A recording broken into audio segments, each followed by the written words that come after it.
Hi, I'm Derek and welcome back to Fun Scale Models. Something I think is important to the look of an airplane is the shape of the spinner. Quite often you'll see, because of limitations in availability of different shapes of spinners, is maybe like a P-51 Mustang spinner on a Focke-Wulf 190. There might not be a 190 shaped spinner in that size. But with the advent of 3D printing, we have a lot more options now in making our aircraft look more closer to the full-size aircraft.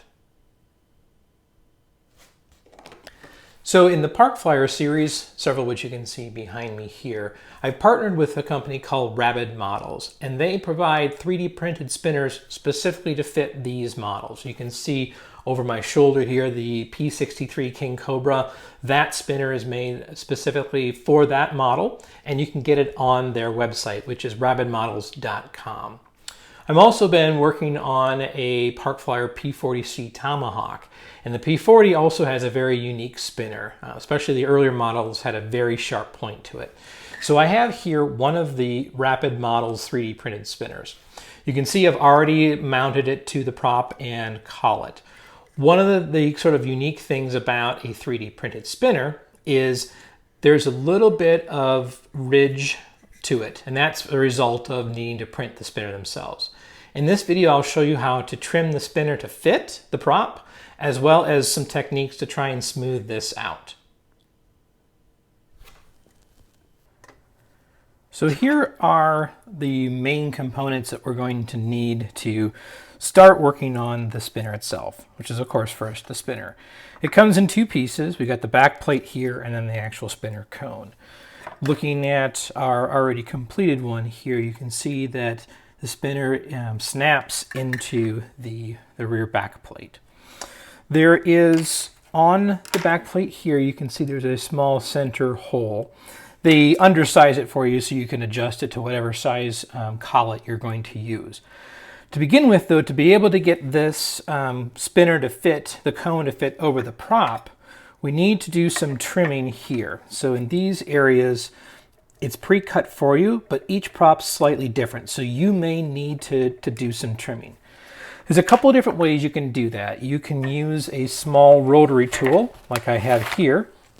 This is what I actually used on mine with a small sanding drum attached to it. You can also use a very sharp scalpel and carefully trim away each section.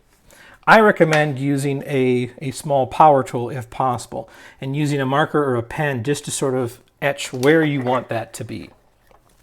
To be able to get the spinner off, it's pretty easy. You just pop it like that and it snaps right out. So looking at the back plate, I really didn't need to trim anything off of that. It fit in there just fine. Where I did need to modify the spinner itself, the cone at least, was these little notches. So I very carefully just marked it with my pencil or my pen.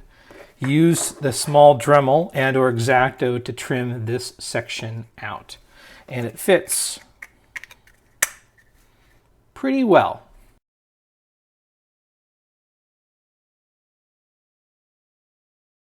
We have all our main components to start prepping and filing the nose cone and the back plate.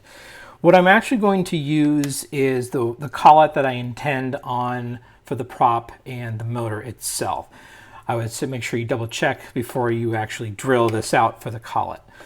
That's what I'll do next, is I'll go ahead and I'll open this up to the diameter of the collet. Open this up to match the collet itself. What I recommend doing is just starting with very slightly larger than what the existing hole is and work up incrementally instead of going right to the size of the diameter of the collet itself. So we'll go ahead and we'll install that. This here is just a spacer, and then we'll add the end tip. I'll want to make sure that my spacer is as close to being centered as possible.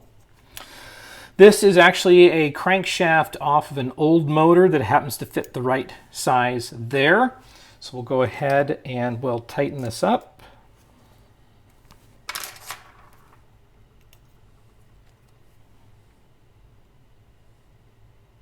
All right, that's nice and snug.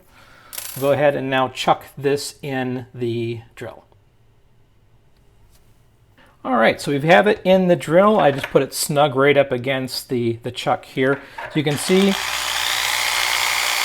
runs pretty true. We'll go ahead and we'll snap on our cone for sanding.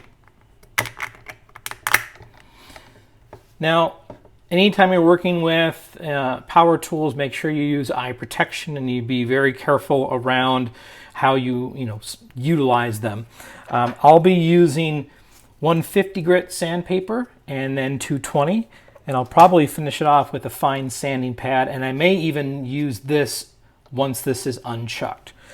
We're going to want to be aware of the rotation, so you can see that it's rotating this direction. In other words, it's shooting down this direction. So when you sand, you'll want to sand on this side. Don't sand on this side, because if you slip, it'll shoot out and you could cause serious injury. So again, responsibility is to you, modeler, to use safety. This is just a general recommendation on how you could do this. So let's go ahead and get started.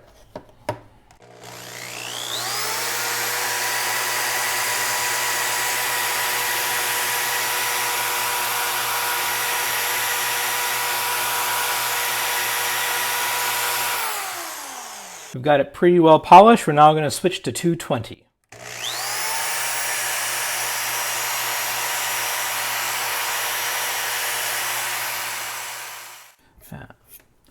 Nice and smooth, getting to right where we want to be.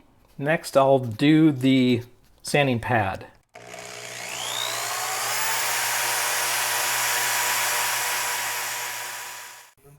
So you can see here, very nice and smooth. Overall, we're pretty much ready to unchuck this and do any final sanding. Even using a little bit of water on it.